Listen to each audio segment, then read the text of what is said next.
Alright, I'm just going to do a quick video here tonight. I know I've been doing most of it on the Trans Am, the Interceptor. But I bought last year, I bought a 86 square body. If you're going to haul a 80 Trans Am, you might as well go with the old square body truck. Got me a crew cab dually. The thing I love about them is there's plenty of parts available. I'm going to work on it as well. I'm going to swing it around here. Here she is. Got some LED lighting going on there. Drove it back from Nashville. It's kind of like an episode of Roadkill. Had to do a U-joint, some brake work. What I'm going to show you real quick is the hydro boost system. Down here, see them shiny bolts? That's what they call a steering coupler. That was rotted out because on a truck like this, when you're pulling all the time, there's a little vacuum, so you're not going to have much for vacuum brakes. So what happened was this hydro boost unit was leaking power steering fluid. It used a power steering pump and hot power steering pressure to activate power brake system. Previous owner installed this master cylinder trying to get everything working. I think it was a little bit more work for this person to do. Me being mechanically inclined, there's still a lot more to do on this truck. But today I got on the phone with an old friend back in Alabama. You can look at this here. I got some aluminum valve covers. So you can see that, but the thing you're looking at is look at the brackets for this AC compressor on there. Man, they're just like brackets everywhere, and it really messes up this hood. Ooh, excuse me, a little dip in the ground. Like again, you can see all the bracketry there just for the AC compressor in the way. I got an Edelbrock air gap intake, and I want to put that on there, but I don't want all these brackets there. Plus, put the aluminum valve covers on there to dress it up. Now, I'm probably going to go ahead and rebuild the Quadrajet carburetor because I really like the Quadrajet. Get rid of that nasty smog pump right there. But you notice here, it's got like a serpentine belt. Well, guess what? I got in touch with a friend who actually has the serpentine belt system off from a 90s big block Chevrolet. And all that stuff's going to bolt right on this engine. We're going to get rid of all this nasty belts, get rid of all this bracketry, simplify everything, clean everything up under the hood, and going to put a serpentine belt system on there from the factory. Factory alternator, factory AC compressor, power steering. It's going to take a little bit of work, maybe a modification on some power steering hoses to make it all work together. So I'll be doing that. I mean, I've done a lot of work to it. We still got to do the front brakes yet. When I bought it, came with rotors and pads and wheel bearings and grease seals. Had to put another brake hose on it. I went ahead and changed both calipers, even though he said he had changed one. Did the back brakes on the passenger rear, had scoring on the axle tube, had to weld it up and polish it down. Got that done. I still got to change the lower control arm. Bunch of work to do. Still got lots of parts here, and it's leaking coolant a little bit. So I'm going to check it later on this weekend.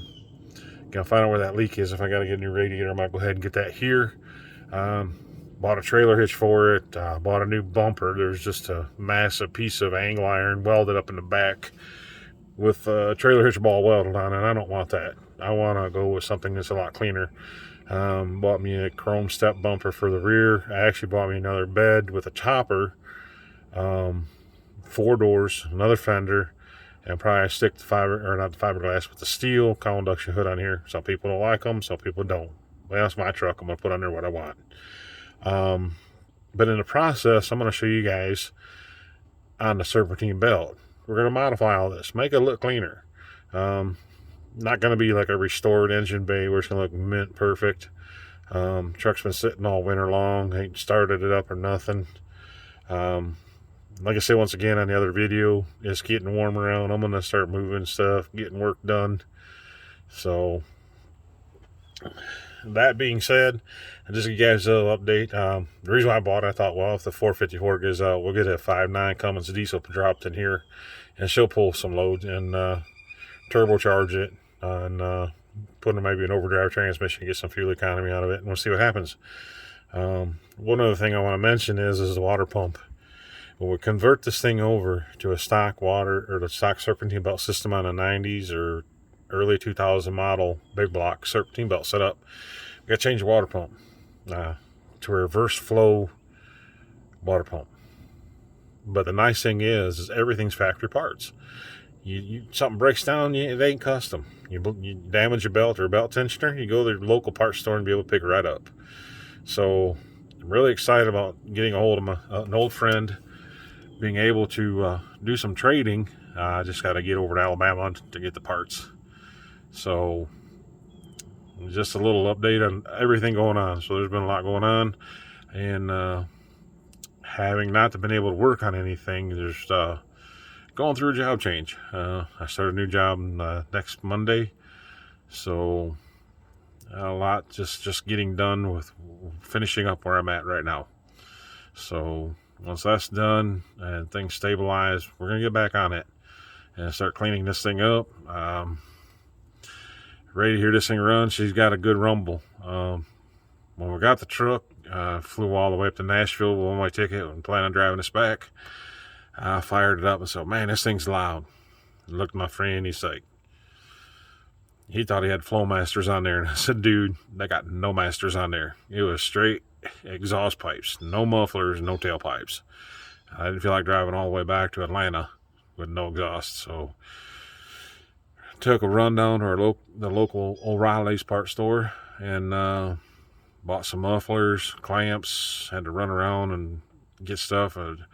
U-joint in the rear at the rear differential, and drove it back. Put an air filter on it. I didn't have one at all, and I thought, man, we'll just put it on there anyway. But we'll get ready to do the intake swap. We'll go ahead and rebuild the carburetor at the same time. For some reason, the back butterflies on the top. If you've ever seen a quadrajet, we'll go deeper into it when I rebuild it. The top butterflies hold some needles, and as the butterfly tilts, it raises the needles up to allow gas to flow in the back barrels. For some reason, these will pop open, so it's flooding it out. So we're going to fix all that stuff, clean a bunch of wiring, clean up a bunch of vacuum lines, make it look a whole lot better underneath here. Don't know if I'm going to put headers on it or not. Don't feel the need to. I mean, this is just a tow vehicle, not a hot rod. Me and a friend talked about maybe slapping a blower on it just for fun. Yeah, I'd do headers then, but we got the one for the Trans Am right now to work on. We don't need to add more to it. As we go through this and change the lower control arm, get another video on this thing, and so you guys can learn how to do stuff on this. So, yep, we're going to dig into this square body Chevrolet and keep working at it till it gets done. Bunch of projects going on, and I hope to see you guys soon. Keep watching. I know you're going to see some interesting stuff. Don't be afraid to leave some comments. It'll be interesting to hear what you guys got to say. Any questions as I do this, I'll be glad to answer them for you. So go ahead and subscribe. Hit the bell for notices, and like this video if you like, and share it. But there's more work coming this way, and more that you guys don't realize is going on here. So if you want to see more of the square body stuff, just let me know. Y'all have a good one. Bye.